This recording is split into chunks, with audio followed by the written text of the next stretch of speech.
प्यारे बच्चों, आज हम पढ़ने वाले हैं कक्षा 9वीं गणित के अंतर्गत पर्यावृत्त सूत्र से भाग दीजिए। बहुत ही इंपॉर्टेंट प्रश्न है। उदाहरण 33 को हम बता रहे हैं। आइए देखते हैं प्रश्न किस तरह से दिया गया है। दिया गया है कि 7x² - 5x + 3 को x + 1 से क्या करना है, भाग देना है। और लिखा रहेगा पर्यावृत्त सूत्र से भाग दीजिए। इससे आपको भाग देना है, ये कहलाता है भाजक और ये कहलाता है आपका भाज्य। ठीक है, तो इसको इस तरह से लिखेंगे। यहाँ पर लिखेंगे सबसे पहले भाजक। भाजक क्या है आपके पास, x + 1। अब इसमें से हमको निकालना पड़ेगा संशोधित भाजक।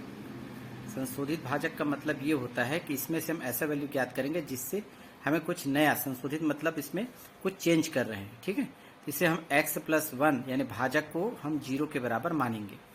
0 के बराबर मानने से क्या होगा कि हम x का मान जब ज्ञात करेंगे तो ये +1 का पक्षांतर करेंगे तो -1, तो यही कहलाएगा आपका संशोधित भाजक। आपको ध्यान रखना है, इस तरह से सॉल्व करना है। चलिए, आप जिस तरह से हम भाग विधि में करते हैं, रफ कार्य पता होगा, इस तरह से करते हैं। यहाँ पे भाजक, यहाँ भाज्य और यहाँ भागफल, यहाँ पर शेषफल आता है। ठीक इसी प्रकार की क्रिया यहाँ पर भी करनी है, लेकिन थोड़ा सा इसमें चेंज होगा। यहाँ पर देख पा रहे हैं प्रश्न में 7x² - 5x, ये जो पद है वो चर राशि के साथ है, ये है अचर राशि। तो इसे अलग अलग खंडों में इसको लिखना होता है। तो चलिए देखते हैं किस तरह से लिखेंगे। पहले हम खंड बना लें यहाँ पर इस तरह से। ठीक है, ऐसे यहाँ पर इन दोनों पद को लिखेंगे जिसमें चर राशि शामिल है, तो थोड़े से अंतराल में लिखेंगे 7x² - 5x। अचर पद है +3, यानी चिन्ह के साथ आपको लिखना, ये भी प्लस में है।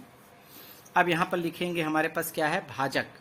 यहाँ पर हम लिख सकते हैं भाजक हमारे पास था क्या, x + 1। अब लिखेंगे संशोधित भाजक। ध्यान से देखें आप, संशोधित भाजक क्या आ चुका है, -1 आ चुका है। तो यहाँ पर इसकी वैल्यू को लिखेंगे जिसका गुणांक है, x² का गुणांक क्या है, +7, यानी चिन्ह के साथ लिखेंगे +7। यहाँ पर x का गुणांक क्या है, -5, और यहाँ पर है +3। यानी कि ये वाला जो पद है, यहाँ से यहाँ तक का जो पद है, ये कहलाता है भागफल। यहाँ पर जो आंसर आएगा वो भागफल को बताएगा, है ना। और ये वाला जो आएगा इसके नीचे वो कहलाएगा शेषफल। ये वाला भाजक है और ये वास्तव में क्या है, भागफल है। ठीक है, तो आइए हम किस तरह से भाग देते हैं उसको थोड़ा समझना होगा। इसमें अलग तरह की संक्रिया की जाती है। तो सबसे पहले यहाँ पर आप देखेंगे, यहाँ पर लाइन खींच दूं, ये -1 क्या है, संशोधित भाजक है। इसका गुना आप +7 से पहले करेंगे। पहले आपको इसके साथ गुना करना है। तो देखो माइनस है और प्लस है, तो माइनस प्लस क्या होगा, माइनस होगा। 1 का गुना 7 से करेंगे 7 होगा। तो इसका गुना करने के बाद जो रिजल्ट आएगा उसे दूसरे पद में लिखेंगे। 1 2 3, 3 पद है, पहले के साथ गुना, दूसरे के साथ लिखना है। तो दोनों का गुना करेंगे तो आएगा -7। ठीक है, अब संक्रिया करें, +7 है तो यहाँ पर अब कोई संख्या नहीं है तो +7 ही रहेगा। इसमें -5 - 7 क्या होगा, -12 होगा। ठीक है, अब यहाँ पर हम देखते हैं आगे की संक्रिया करेंगे। अब हमारे पास 2 पद यहाँ पर आ चुका है। अब देखेंगे हमारे पास -1 है। अब हम क्या करेंगे, दूसरे का गुना करेंगे। ठीक है, ये वाला गुना किसके साथ होगा, इनके साथ होगा, -12 के साथ। पहले वाले का पहले के साथ, लिखे कहाँ पर, दूसरे पर। अब दूसरे के साथ गुना होगा, लिखेंगे कहाँ पर, तीसरे पर। ध्यान रखेंगे आप, गुना इन दोनों का करना है। माइनस माइनस प्लस, और 1 का गुना 12 से करेंगे तो 12, तो ये आएगा +12, यानी तीसरे खंड में आपको लिखना है।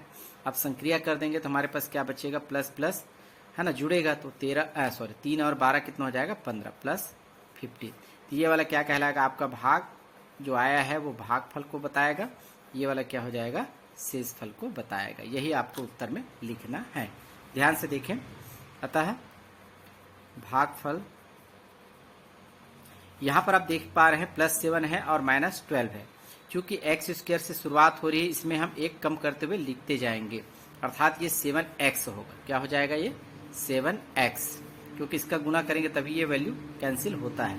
तो यहाँ पर आ जाएगा 7x और इसमें आ जाएगा -12। ये आपका होगा भागफल, और इसी प्रकार से शेषफल हो जाएगा +15। ये आपका आंसर होगा। इसी तरह से सॉल्व करना है।